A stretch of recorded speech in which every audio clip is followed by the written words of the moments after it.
Robbie Moore. Thank you, Madam Deputy Speaker, and may I extend my thanks to you and Mr Speaker for granting me this urgent personal debate on waste incineration.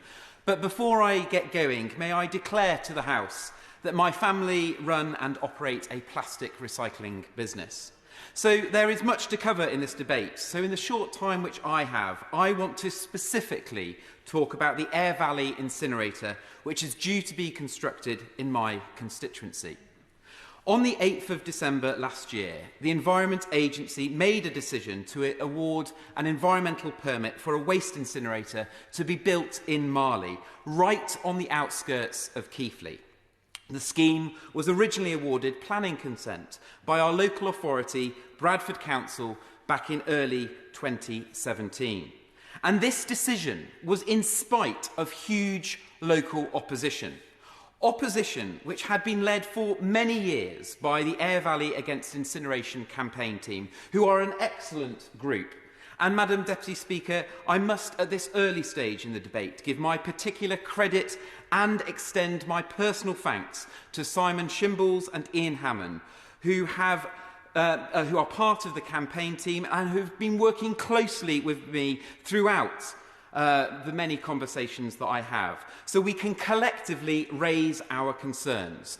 Their passion, dedication and acute attention to detail has shone throughout all of our discussions. And this is a campaign team who have seen over the last 6 years or so their following and involvement from local residents grow to over 6,000 people. Their team have worked tirelessly over many years and in my view, since forming, they have represented the views of the many residents in Riddlesden, East Moreton, Longleat, Thwaites Brow and Keighley and our wider community far better on this subject than our own local district council. Now, as I have indicated, I stand here in the full knowledge that the green light has been granted for the Aire Valley Incinerator to operate. So I want to pick up on some of the huge concerns that I and many others still have and address some of the flawed decision-making and disastrous decisions that have been adopted throughout the planning, application and the environmental permitting stages. Madam Deputy Speaker, this is an incinerator which is to be built at the bottom of a valley, in close proximity to schools, residential care homes, playing fields, people's homes, spaces where children grow up and play. And yet, despite this, and a huge number of other factors which I will get into, both the Environment Agency and Bradford District Council, as the local planning authority, have deemed the construction and operation of the incinerator to be suitable and fit for our environment. Now, this has been a long-running issue. Even though the environmental permit for the incinerator was granted last December, and the campaign against this project began way back in 2013. In October of that year, the very first planning application for the incinerator was made to Bradford Council. 4 years and 3 applications later, the Labour-run controlled Bradford Council granted planning permission. But throughout this whole period, many residents, including my honourable friend, the member for Shipley, questioned time and time again whether the planning applications were scrutinised sufficiently by Bradford Council in enough detail. Now, I only entered this place in 2019, so, Madam Deputy Speaker, I have taken the time to look back at Labour-run Bradford Council's report, which was produced by their Assistant Director for Planning for a planning committee that met in February 2017. This is a report which concluded a recommendation to grant planning permission. And I have a copy of that report here, and it makes worrying reading. It concludes that there are no community safety implications. Bradford Council's air quality officer registered no objection. The Environment Agency registered no objection at the planning stage, commenting, and I quote, "We have established that there are no showstoppers or serious concerns relating to the location of the proposed development. Despite this, being in close proximity to many homes and situated within the bottom of a valley." I will give way. I thank my old friend for giving way. I'm facing a very similar situation in the Delves Lane area of my constituency at the moment, where I've just heard that the local authority, Durham County Council, have done a deal with the local developer to not put forward planning permission until after the local elections. Isn't this exactly the sort of issue, exactly what he's highlighting as well, that we're facing with these proposals when they come forwards? Shady backroom deals, often dragged out for longer in order to avoid that democratic scrutiny that he's so rightly highlighting about the issue he faces in his constituency. Well, I thank the member for his intervention, and to be quite honest, I'm not surprised, and I find that an absolute disgrace to hear that. We are talking about incinerators being developed right next to people's homes, in close proximity to schools, care homes, and where people are going to be growing up and wanting to thrive in a sustainable environment. And I'm sorry to hear that that is the case that you're also experiencing by Durham County Council. And I quote another worrying statement: "The proposal addresses the waste needs of Bradford community in proximity to the waste arisings." Well, given Keighley is situated on the periphery of Bradford district, this is factually incorrect.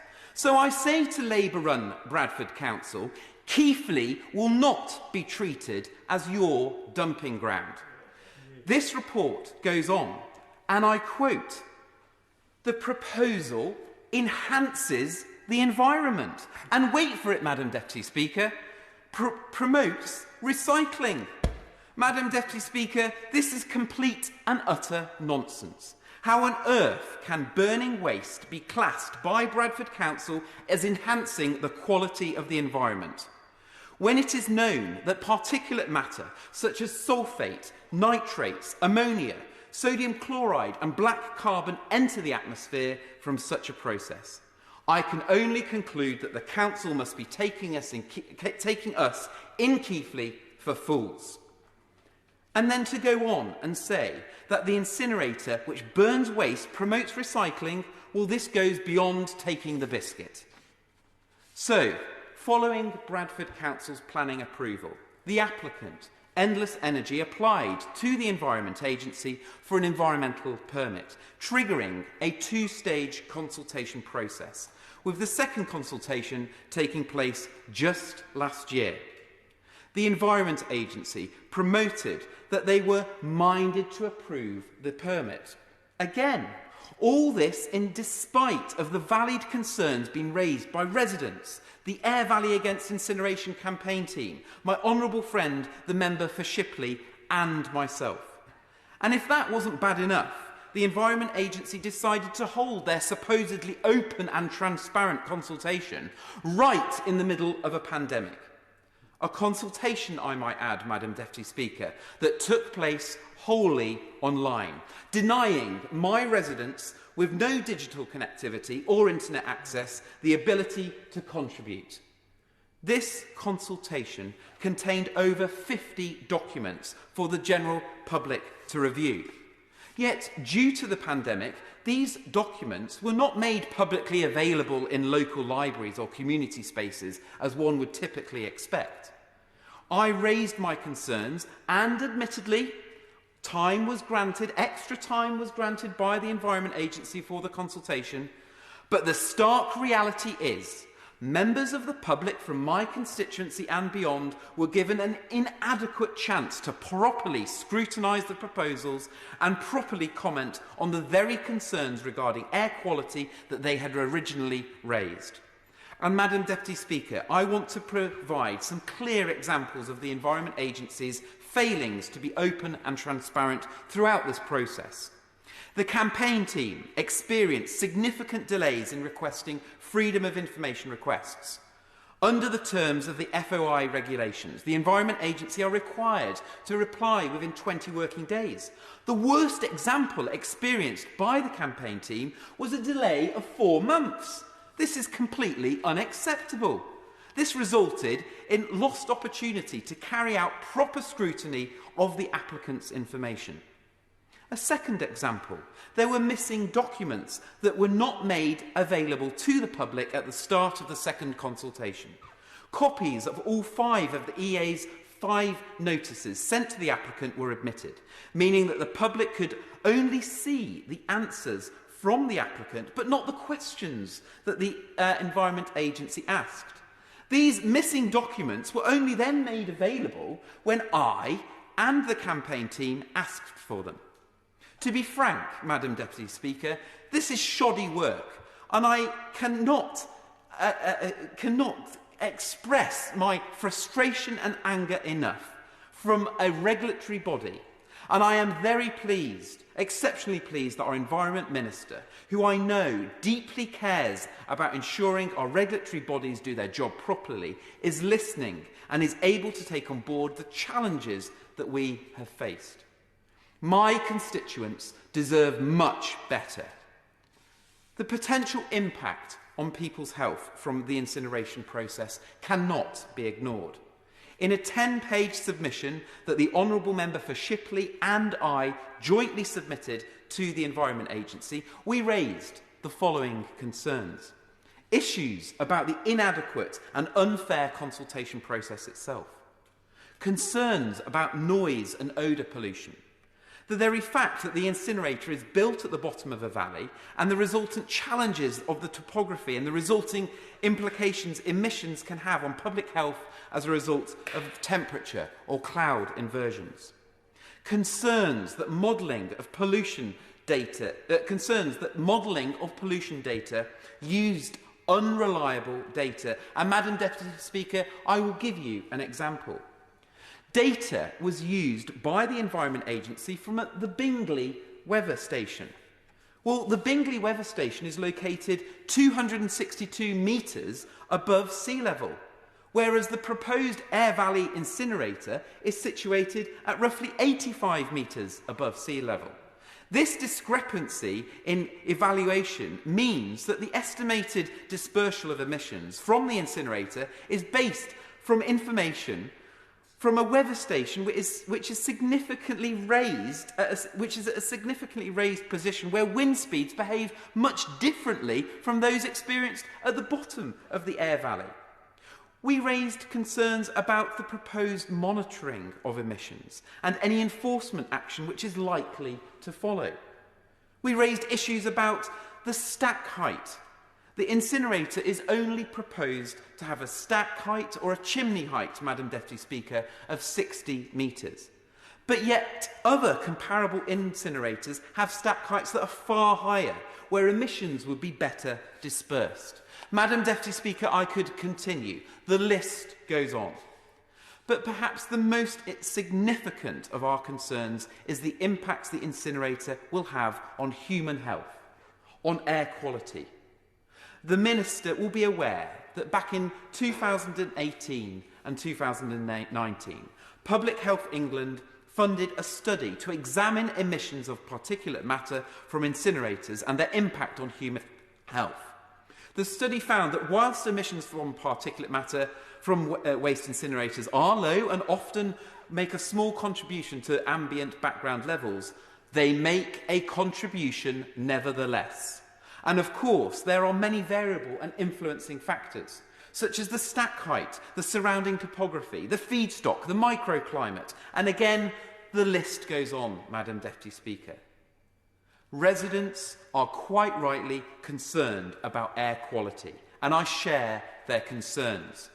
Not just from the incinerator itself, but from the increased traffic flows bringing waste to the site. In questioning the decision-making for the environmental permit being awarded, unbelievably, I was told by the Environment Agency that they could only consider the emissions from the incinerator itself, not the emissions from the increased traffic flow that would be bringing the waste to the site from the heavy vehicles. because this was a planning matter which Labour-run Bradford Council had already considered and deemed to be acceptable. So, Madam Deputy Speaker, it is my strong view that my constituents have been let down, failed by our Labour-run local authority, who claim to have their residents' best interests at heart, but also let down by the Environment Agency, a regulatory body which, in my view, carried out a half-hearted attempt through their consultation process. And may I use this opportunity to urge my honourable friend, the Environment Minister, to do all in her power to take a close look at the Environment Agency's involvement and hold them to account to ensure their statutory duty and involvement in such consultations takes place in a proper manner. So I just want to use the last few moments to talk about the role of incineration in general and the circular economy. The circular economy means prioritising, reusing, repairing, refurbishing and recycling existing materials and regarding waste as something that can be turned into a resource. And many of us in this place and beyond will be familiar with the waste hierarchy, which gives top priority to preventing waste in the first place. And when waste is created, it gives preference to preparing it for reuse, and then for recycling, then for recovery, and last of all, disposal, whether that be landfill or waste incineration. And as the Environment Minister will be well aware, I believe that all government policy should be based on this hierarchy. And I am pleased to see the extensive work which has gone into the Environment Bill, led by my honourable friend, but also the government's resource and waste strategy.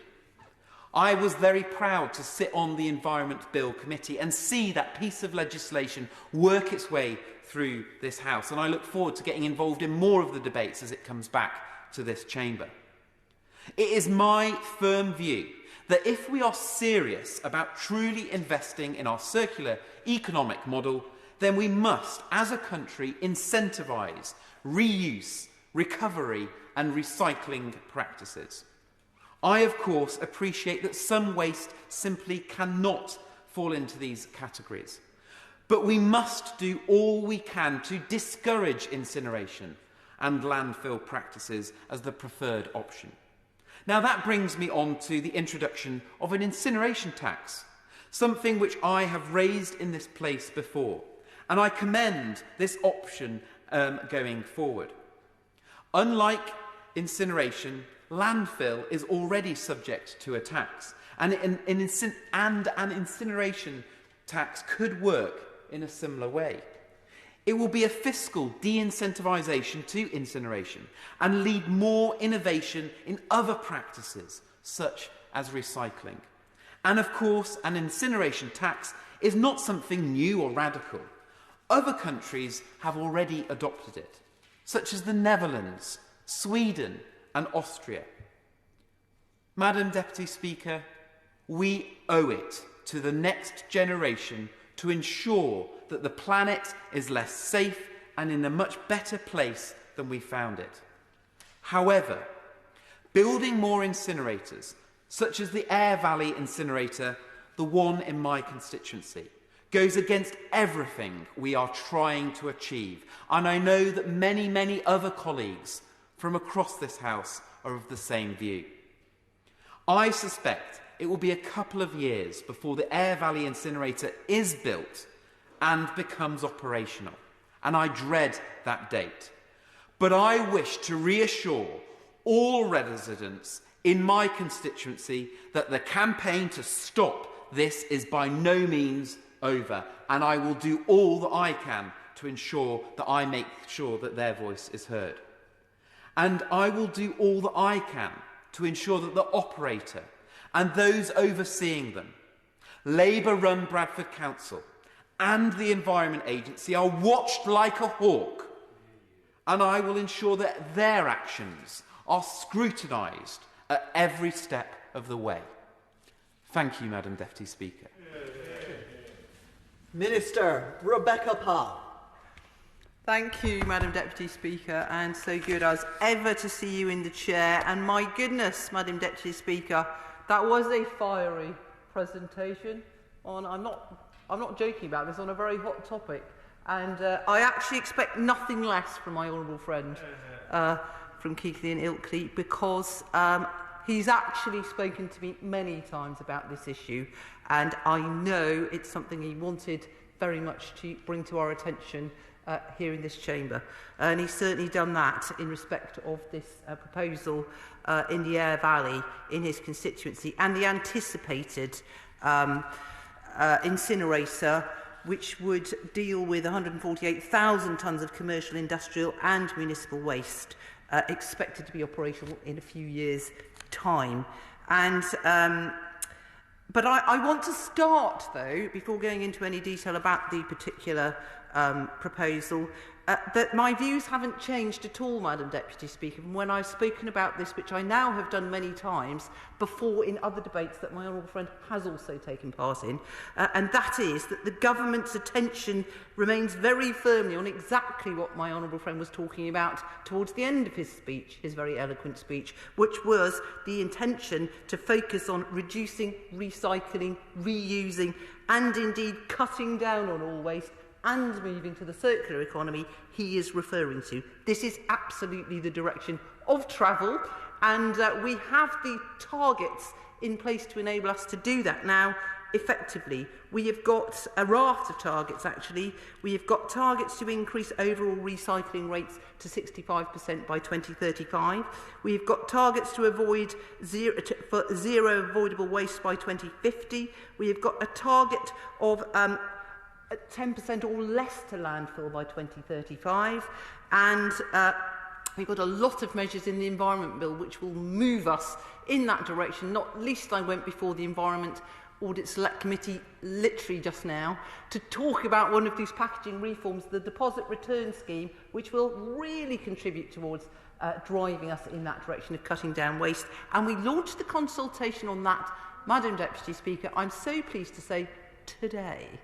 So this is a very big moment, I think, in moving towards absolutely the direction my honourable friend rightly says we should be going in.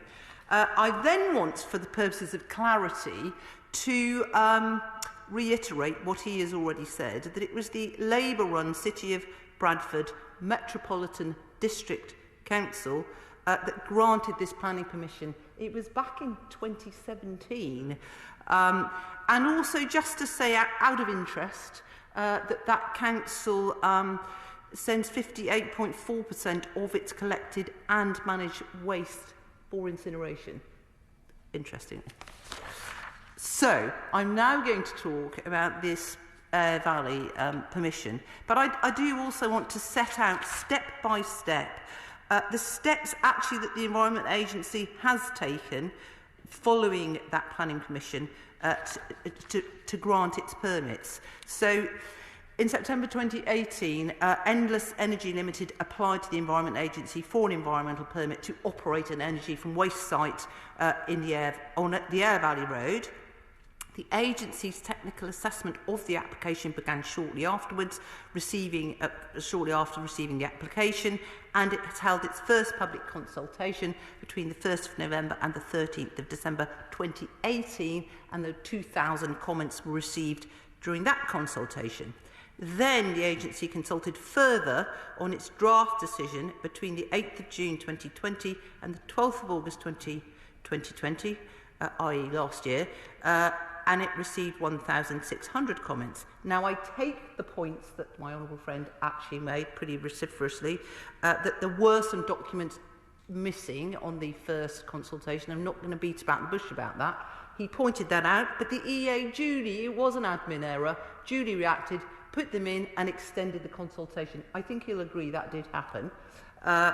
And then the agency considered all the comments received during both the consultation stages of the process, and the final decision document was made, and it's publicly available. And it describes how they considered the issues raised. Now, the main concern, which my honourable friend has highlighted in particular, was the site in this valley, which regularly does experience temperature inversions, resulting in misty conditions and a perception that emissions from the process will be trapped in that mist. Well, the Environment Agency verified the modelling of air emissions provided by the applicants to ensure that it includes an appropriate variety of weather conditions, and that included temperature inversions in the valley. And the agency also undertook their own detailed modelling of the air emissions, and it is satisfied that the concerns around this are unfounded and the installation will not have a significant impact on air quality, and they do have to follow due process for this and do their modelling. And the agency has issued information to explain its decision making, as well as to explain how Endless Energy's application was assessed and the factors taken into account. And the agency's decision document does set out the details and the reasons for proposing the conditions in the permit. Now, as a result of this thorough process, the EA determined that the applicant provided sufficient information for the agency to be satisfied that the facility will not compromise air quality limits or standards and will meet the relevant environmental requirements for this type of facility. And the Environment Agency therefore decided on the 8th of December 2020 to issue the permit to Endless Energy to allow them to operate the facility as described in the application and with the additional information provided. Now, Madam Deputy Speaker, members, honourable friends, should note that the permit sets out the legally binding conditions that Endless Energy Limited must follow to protect the air quality, the groundwater, the surface water, and to ensure safe storage, management and disposal of wastes. And as with all energy from wastes, the use of abatement systems is required to keep emissions of air pollutants within strict limits set down in legislation. And this includes oxides of nitrogen, particulate matter, sulphur dioxide, hydrogen chloride, metals, mercury and dioxins. And the permit also includes conditions to minimise the risk of accidents, noise, odour and so forth. And as part of its regulatory regime, the EA carry out regular inspections and the facility will be subjected to these. But I do give my honourable friend assurances that I will hold the EA's feet to the fire to make sure that these things are done and that the due process is followed, because it's absolutely essential that people feel that the due process is being followed and that they are safe. So I will give my assurances in that, and that regular monitoring will be carried out. And if the agency identifies that an energy from waste plant breaches any of its permit conditions, then appropriate enforcement actions will be taken, and this may be a warning, first of all, for a minor breach, or enforcement notices can be put in place, or indeed a prosecution as and if necessary. Now, I just wanted to quickly touch, my honourable friend has raised concerns about the planning process, and of course planning decisions are a matter for the local planning authority. In this case, it is Bradford Metropolitan District Council, and the National Planning Policy Framework sets out the planning policies for England and how these should be applied, including considerations of things like traffic and build-up of transport issues, which my honourable friend has quite rightly made his views on this very, very clear. He's done a fulsome job in expressing his views about that planning situation. I am not going to comment on that, as indeed did my honourable friend who has just moved from North West Durham, who made some similar comments about his own constituency. I just wanted also to touch quickly, Madam Deputy Speaker, we take air quality extremely seriously as a government, and we're fully committed to reducing air pollution, and the World Health Organization has praised our UK clean air strategy as an example for the rest of the world to follow, and indeed we're pouring £3.8 billion into cleaning up our air, and we have an enormous strategy of bringing in clean air zones across the country to keep people healthy, because this is a major health issue. And our landmark environment bill, as my honourable friend knows, is bringing through ambitious new air quality targets to help reduce public health impacts. And I must point out that energy from waste plants in England are regulated, as I said, by the EA, and they must comply with the strict limits set down in legislation in terms of air quality. Public Health England's position remains that modern, well-run and regulated municipal waste incinerators are not a significant impact to air quality, And in addition, they must use what we call technically best available techniques. And that is, i.e. the kit, the equipment that they have to put in order to meet environmental standards and reinforce the levels of environmental protection. That's really important. And those techniques have recently been reviewed. So I'm just going to finally reiterate my message at the beginning, that on the wider note, this government is absolutely committed to cutting down waste. We'll reduce, recycle, reuse, meeting all those targets I outlined at the beginning. We're bringing through the measures that we need. And what will happen is exactly what my honourable friend is suggesting. There will be less waste. Producers will be responsible for all the waste and packaging they put on the market. They will be responsible for its whole life cycle, the full net costs. So they won't want to have to pay for it to end up somewhere else, like incineration. And incineration is right by landfill, right at the end of our waste hierarchy.